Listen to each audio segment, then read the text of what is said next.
그래도 남아 있었던 선택의 기회, 그런 제목의 말씀입니다. 고려 역사를 기록한 고려사는 세종시대에 집필이 되었는데 현종 때 세 차례나 침공해 온 거란족을 어떻게 이겨냈는지 그 과정을 잘 담고 있습니다. 지도를 보시면 거란이라는 나라가 발해를 무너뜨리고 이제 송나라를 남진해서 접수를 하고 싶은데 먼저 고려를 제압하는 것이 필수적인 일이다, 이렇게 보고 세 차례에 걸쳐서 고려를 공격을 하게 되었습니다. 2차전에서 강동 6주의 첫성 흥화진에서 전투가 벌어졌는데 양규라는 장군이 3,000명을 가지고 40만 명의 공격을 거듭 막아내는 놀라운 일을 이루었습니다.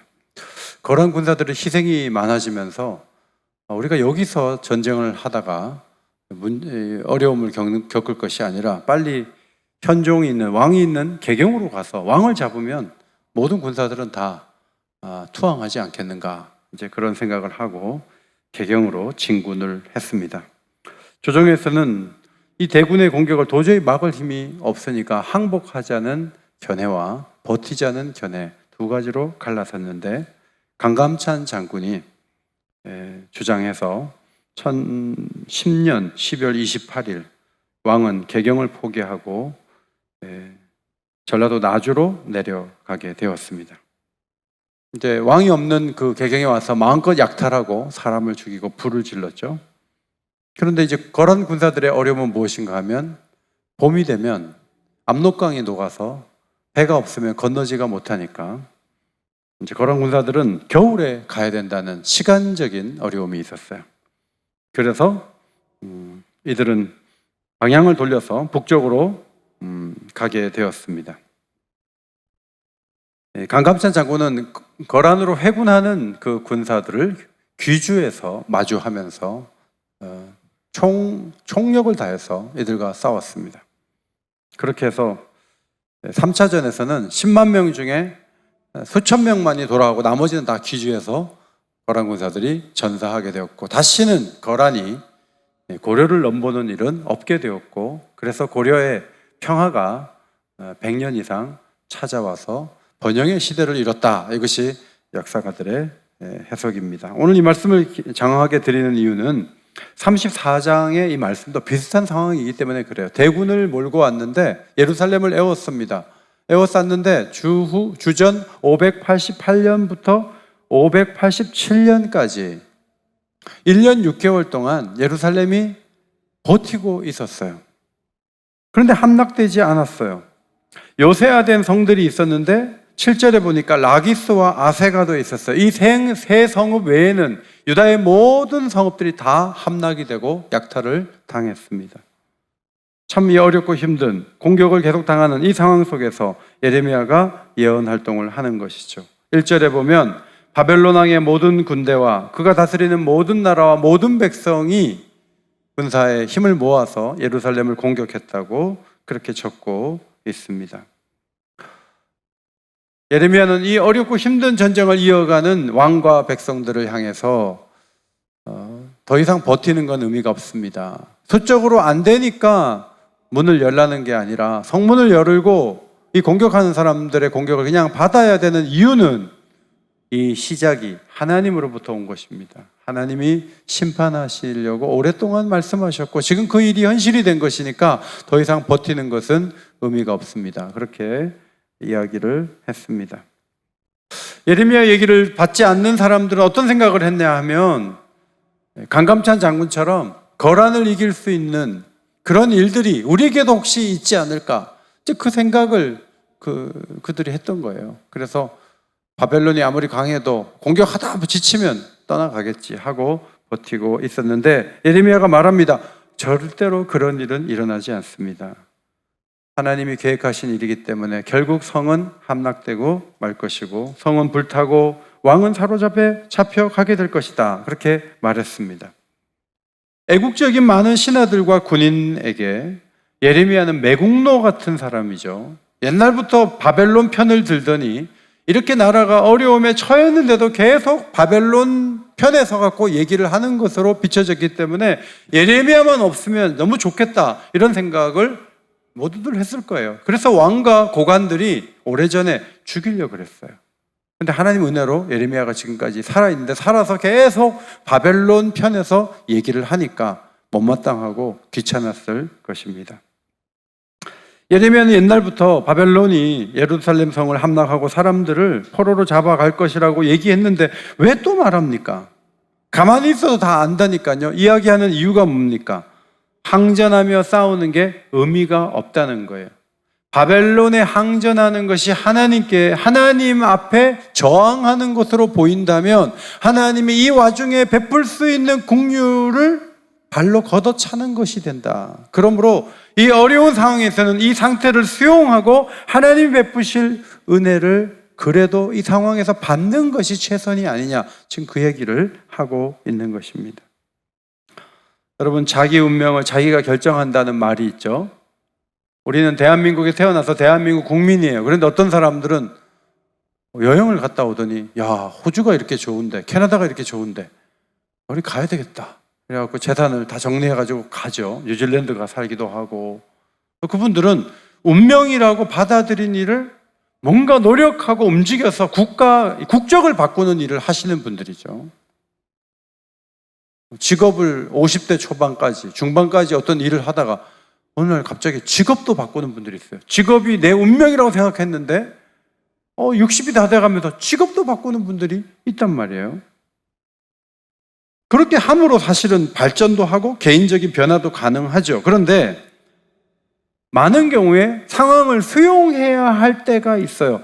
오늘 시드기야 왕과 예루살렘 성이 이 공격을 1년 반 동안 계속 당하는 이 상황은 수용하지 않고 계속 버티라고 주어진 것이 아니라 오히려 성문을 빨리 열수록 하나님의 긍휼이 임할 수 있는 환경이라고 선지자가 말하고 있는 거예요. 그러므로 인간적인 노력을 지나치게 기울일 경우에 더 큰 화가 임할 수 있다는 것입니다. 선생님이 어떤 잘못을 한 학생에게 6교시 끝나고 교무실로 와 그랬어요. 근데 학생이 겁먹고 점심시간에 집으로 가버렸어요. 다음날 학교 안 가요. 혼날까 봐. 그러면 교무실 가서 좀 야단을 맞을 그 일이 어마어마한 문제로 커지는 것처럼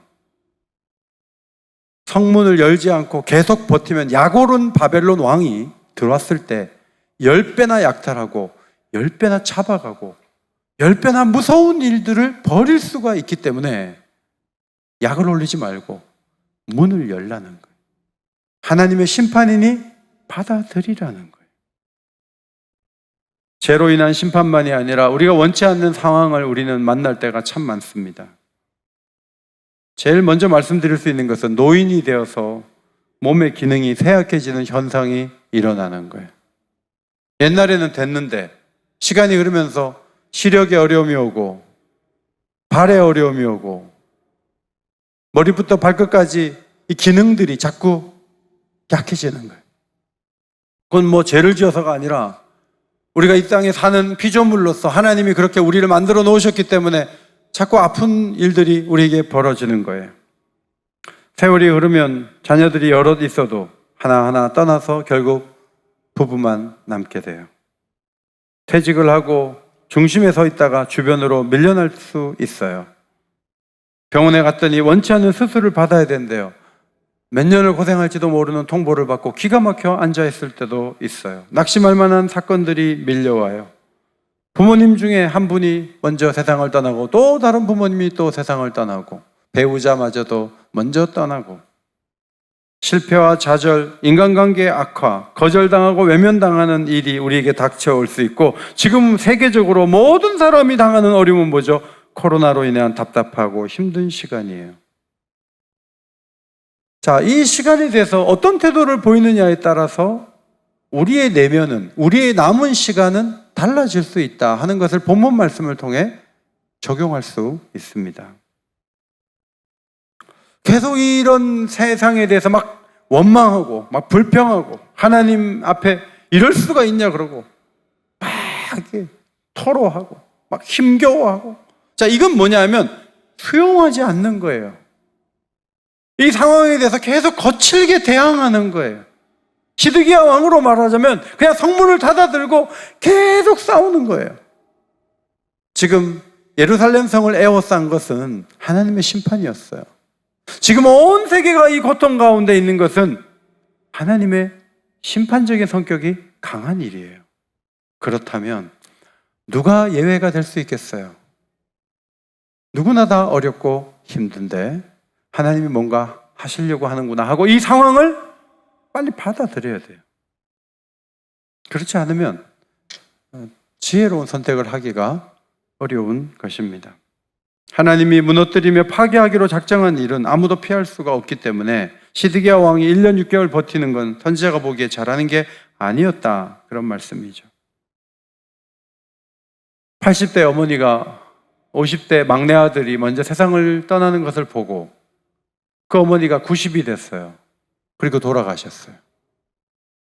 그 권사님이 막내 아들이 목사가 돼서 목회하다가 췌장암에 걸려서 세상을 떠났는데 교인들이 그 권사님 위로하려고 집에 찾아가면 권사님이 자식은 가슴에 묻는다고 어떻게 이런 일이 있을 수가 있냐고, 하나님도 무심하시지 뭐, 이런 말 한마디도 안 하시고 뭐라고 얘기하시냐면 하나님이 데려가셨다고, 하나님이 더 좋은 곳에서 우리 아들을 쉬게 하신다고 딱 그 얘기만 해요. 그래서 위로하러 온 사람들이 다른 말 못하게 다 막아요. 그 돌아온 교인들이 얘기하는 거예요. 야, 저 권사님 피도 눈물도 없다, 너무 냉정하다, 자식이 죽어서 우리가 위로하러 가는데 오히려 우리를 위로하고 어떻게 그렇게 눈물 하나도 안 흘리고 그런 말을 할 수 있지? 하고 사람들이 의아해할 수 있어요. 그런데 제가 그 얘기를 전해 듣고 무슨 생각이 들었냐면 그 권사님은 신앙적인 사람이다. 거기서 막 원망하고 불평하고 하나님 앞에 막 토로한다고 해서 죽었던 아들이 살아나는 게 아니에요. 오히려 자기의 건강도 다 해치고 더 고통스럽게 갈 수밖에 없어요. 그러므로 이미 주어진 일에 대해서 하나님이 허락하신 부분, 뭐 어떻게 하겠느냐, 난 천국에 있는 걸 믿는다, 거기까지. 더 많은 말을 할 필요가 없다, 거기까지. 이런 태도가 매우 중요하다는 말씀을 드리고 싶습니다. 시드기야 왕이 죄를 인정하고 하나님 내리시는 심판 앞에서 겸손히 상황을 수용하고 그리고 성문을 열었다면 그렇게까지 혹독하게 당하지는 않았을 텐데 그는 약을 올리는 사람처럼 계속 버티다가 결국은 엄청난 화를 자기 백성들에게 안겨주고 말았습니다. 예레미야가 3장 33절, 주께서 인생으로 고생하게 하시며 근심하게 하심이 본심이 아니시로다. 유다 백성과 예루살렘 성민들이 막 고생하는 걸 하나님이 원하셔서 그렇게 코너로 몰고 하나님이 그렇게 악하게 하셨을까요? 하나님은 아니라는 거예요. 하나님은 자기 백성이 그 어려움 속에서도 피할 길을 여시고 그 안에서라도 어떤 평안을 누리며 살아가기를 원하셨기 때문에 선지자를 보내고 또 보내셨던 거예요. 그런데 사람들은 그 메시지가 자기의 생각과 다르기 때문에 따르지 않으면서 하나님을 원망하고 현실을 부정했어요. 코로나가 찾아왔어요. 이 비말에 의해서 전염된다고 다 알려졌어요. 그런데 몇몇 목회자들이 성가대에 마스크 하지 말고 부르게 했어요. 그리고 모여서 통성으로 기도했어요. 어떤 교회는 확진자가 60명이 나왔어요. 여러분, 모이지 않고 기도회를 안 하는 교회보다 기도회를 한 교회가 더 크게 놀라운 하나님의 은혜가 부어져야 되잖아요. 그런데 오히려 기도회를 한 교회가 지탄의 대상이 됐어요. 그걸 회복하려면 몇 년이 걸려요. 하나님이 기도를 싫어하십니까? 하나님이 찬송을 싫어하십니까? 하나님이 코로나 사태를 주셨을 때는 교회를 포함해서 모든 사람들에게 선언하신 거예요. 입을 다물라. 소리치지 말라. 노래하지 말라. 입을 다물라. 하던 일을 멈추라. 이게 하나님의 심판이에요. 그런데 그럼에도 불구하고 노래하고 통성기도 할 때 하나님은 그 모습을 보시면서 내 심판에 대해서 저항하고 있다, 이렇게 해석하시는 거예요. 번지수를 잘못 찾은 거예요. 옥인교회는 아침 6시 새벽기도, 저녁 6시 통독, 9월달이면 신구약을 이제 성도들이 다 읽었어요. 크게 뭘 행동으로 하려고 하지 않고, 이거는 우리가 가만히 있으라는 거다. 못 읽던 성경이라도 읽자.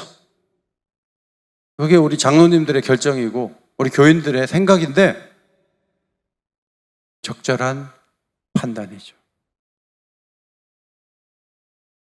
지금은 우리 생각을 앞세우고 마스크도 하지 않고 막 뭘 한다 그래서 되는 일이 아니에요. 이 상황은 우리가 수용해야 되고, 이 속에서 우리가 할 수 있는 일이 무엇인가, 그것을 보면서 조용히 은혜를 구하는 시간을 보내는 게 마땅하다. 이제 그런 판단을 하게 돼요. 3절로 5절 말씀은 시드기야 왕이 사로잡힌다 해도 평안하게 죽을 수 있다는 약속이 기록되어 있어요. 시드기야 왕은 반드시 사로잡혀 가요. 그거는 어떻게 할 수가 없어요. 그런데 4절과 5절에 보면 여호와의 말씀을 들으면 내가 칼에 죽지 않고 평안히 죽을 거다. 그리고 사람들이 너를 마지막 왕으로 추모하며 열조의 왕의 하나처럼 기억하게 될 것이다. 이렇게 선지자가 얘기를 해요. 그럼 이건 하나의 예언이 돼서 그대로 응해야 되는데 뒷부분에 가면 안 그렇거든요. 시드기야 왕이 정말 고통 속에 죽는다고요. 그럼 이 말씀은 거짓말이네, 이렇게 볼 수 있지만 잘 보시면 이 말씀은 조건을 건 약속이에요. 무조건 오는 예언이 아니라 조건을 걸어서 조건에 맞으면 그렇게 해주겠다고 한 거예요. 시드기야 왕으로서 내가 잃을 게 뭐가 더 있어? 내가 왕의 자리가 물려나고 잡혀가는데 나한테 좋은 일이 더 있을 거야? 하나도 없어. 난 내 마음대로 살 거야. 그랬는지 몰라요. 그런데 선지자가 보기에는 왕이요, 사로잡힌다고 해도 당신이 죽을 때까지의 그 시간 속에 하나님이 베풀 긍휼이 있습니다. 두 가지가 있어요. 여호와의 말씀대로 하면 왕은 평안하게 죽을 거예요. 그러나 저항하면서 끝까지 당신 마음대로 살면 당신 죽을 때까지 큰 고통이 올 거예요. 둘 중에 하나 고르세요. 그 말씀이 오늘 4절과 5절 말씀이에요. 이거 매우 중요한 말씀이에요. 여러분, 국가에서 전쟁이 일어나요. 그럼 우린 다 잃어버리는 거예요. 아무것도 남지 않아. 전쟁이 일어나면. 직장에서 나가라 그래요. 그러면 매달 수입이 있어야 살죠. 직장에서 나가면 당장에 애들을 뭘로 먹여요? 굉장히 큰일이 벌어진 거예요. 병원에 갔어요. 얼마 못 산대요. 수술도 어렵대요. 그럼 모든 게 다 끝난 거 아니에요? 가정적으로 큰 충격적인 일들이 와요. 관계가 악화돼요. 그 자체가 굉장히 우리에게 충격을 줘요. 그럼에도 불구하고 우리가 선택할 일이 남아있다는 것을 아는 게 지혜예요. 북한이 밀려온다고 해도요, 전쟁이 끝나고 그 다음에 시간이 주어진다는 걸 기억해야 돼요.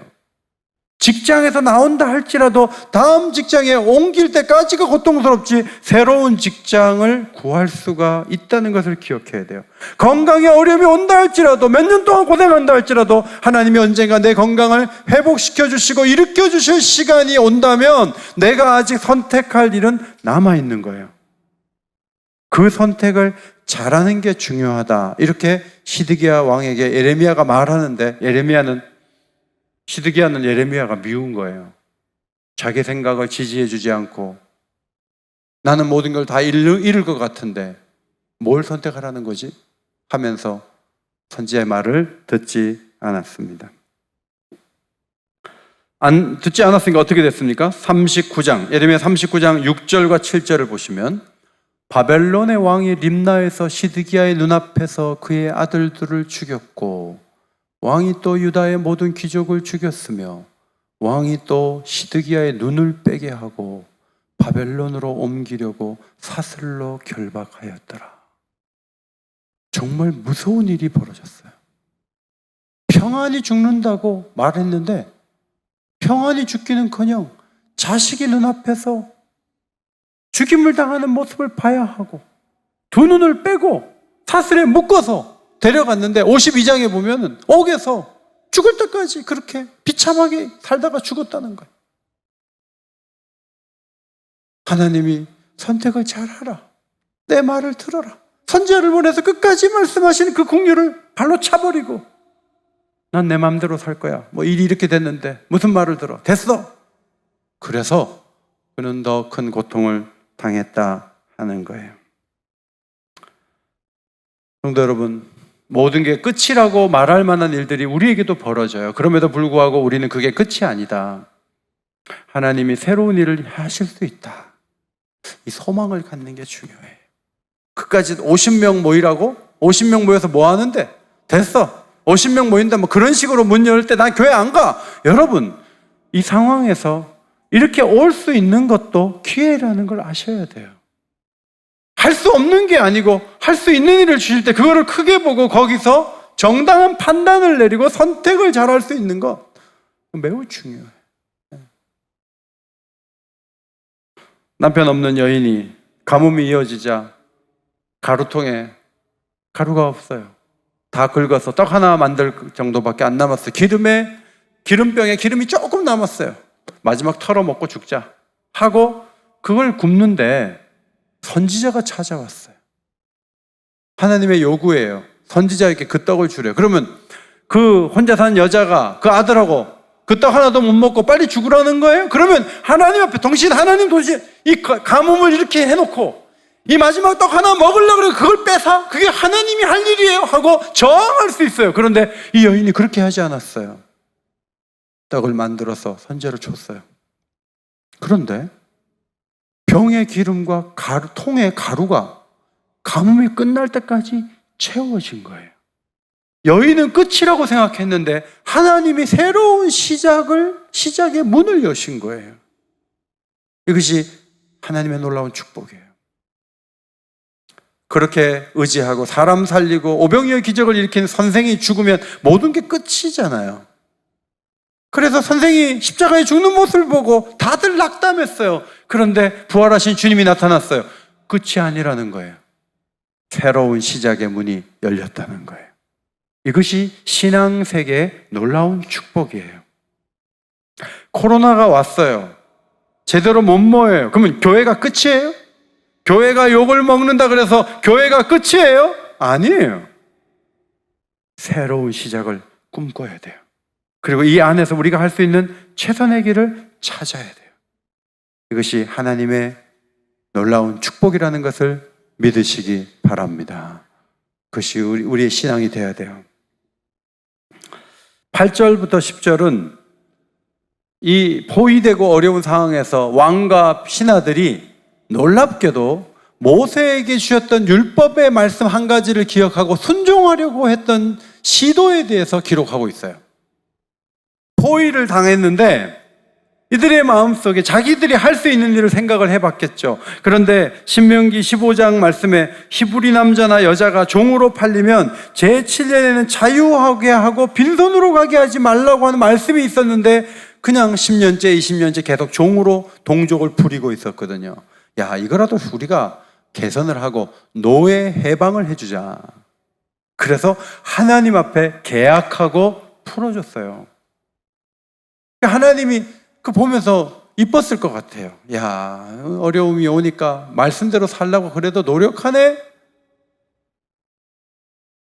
그런데 여러분, 조금 상황이 좋아졌던 것 같아요. 자, 예레미야 37장 5절이에요. 바로의 군대가 애굽에서 나오매 예루살렘을 에워쌌던 갈대아인이 그 소문을 듣고 예루살렘을 떠났더라. 잠시 고삐를 좀 풀고 이집트가 온다는 공격한다는 소문을 듣고 예루살렘에서 바벨론 군사들이 빠졌어요. 아마 이 상황에서 왕과 신하들은 노예 해방이라니 다시 잡아와. 옛날로 돌아간다면 우리가 노예를 부려야지. 그렇게 해서 노예들을 다시 잡아왔다는 기록이 11절이에요. 이 모습을 보시고 여호와의 말씀이 예레미야에게 임하여 말씀하셨습니다.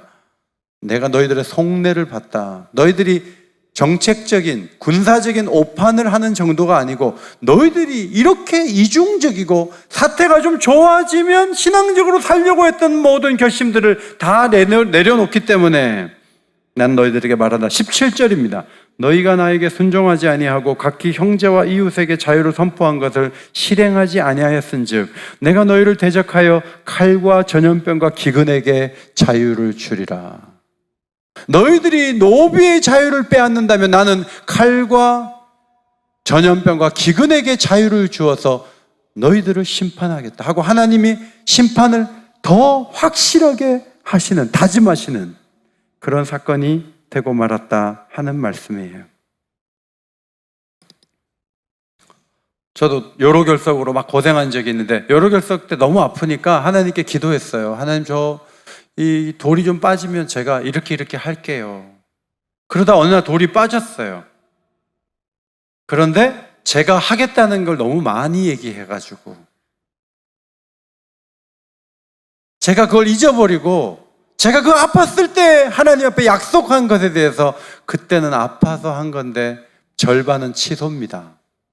못하겠어요. 사람은 그렇게 나오기가 쉬워요. 자, 이 어렵고 힘들 때 우리 교인들이 이런 생각 저런 생각하면서 더 순결하고 더 본질적이고 더 좋은 모습의 결심들을 많이 할 거예요. 그런데 코로나 사태가 좀 좋아지면 내가 언제 그랬는데 그런 일이 없었던 사람처럼 행동할 가능성이 있어요. 그게 바로 심판이 우리에게 온 이유가 되는 거예요. 하나님과의 약속을 지켜야 돼요. 어렵고 힘들 때 하나님 앞에 기도했던 것을 잘 지키고 특별히 연약한 자들에 대해서 손을 펴고 사랑하기로 작정했던 그것을 포기하지 말고 긍휼을 베풀면서 하나님의 긍휼을 구하는 그런 사람들이 되었다면 시드기야 왕과 백성들은 또 다른 긍휼을 입었을지도 몰라요. 그런데 판판이 공격적이고 이중적이고 상황에 따라 말을 바꾸고 그렇게 하니까 고통 속에 밀어 넣을 수밖에 없었던 것이죠. 말씀을 정리합니다. 아프고 힘든 상황을 수용하면서 하나님의 일을 허락하신 이유와 목적이 무엇인가를 잘 기억합시다. 두 번째, 교회로서 할 일이 없다고 말하지 말고 지금도 선택할 수 있는 게 굉장히 많아요. 집에 신방은 못 가고 사람은 못 만나도 다르게 또 성도들을 만날 수 있어요. 온라인으로도 만날 수 있고 편지도 할 수 있고 전화도 할 수 있고 문자도 보낼 수 있어요. 그러니까 다 못한다 그런 게 어디 있어요.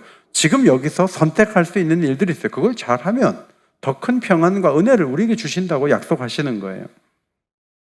마지막, 연약한 이들을 사랑하고 섬기면서 다시 하나님의 공유를 구해야 됩니다. 이 어려울 때 연약한 자들을 자꾸 도우려고 하고 장애인과 시니어들과 환자들을 더 잘 돌보고 수혜당하는 사람들 그들을 돕고 교회를 돕고 그런 일을 본질적인 일을 잘하면 하나님이 우리를 더 놀라운 은혜와 평안으로 채워주실 줄 믿습니다. 자, 앞에 보시고 한번 읽어봅시다. 마지막, 우리에게도 선택할 기회는 아직 남아있습니다. 시작. 네, 모든 것이 절망적이고 기회가 없다 그것이 아니고 이 상황에서도 할 일이 있다. 더 좋은 선택을 해야 된다. 이 믿음을 가지고 승리하는 주의 백성들이 다 되시기를 주님의 이름으로 축원합니다. 하나님 고맙습니다. 사람의 힘으로 극복할 수 없는 어려운 문제 앞에 서 있기는 시드기야 왕이나 저희나 마찬가지입니다. 이 상황 속에서 계속 저항하는 마음으로 힘겨워하지 말고 상황을 잘 수용하고 우리가 할 수 있는 일들을 찾아서 하나님의 긍휼과 평안을 누릴 수 있도록 저희들을 인도하여 주시옵소서. 간구하오며 예수님 이름으로 기도하옵나이다. 아멘.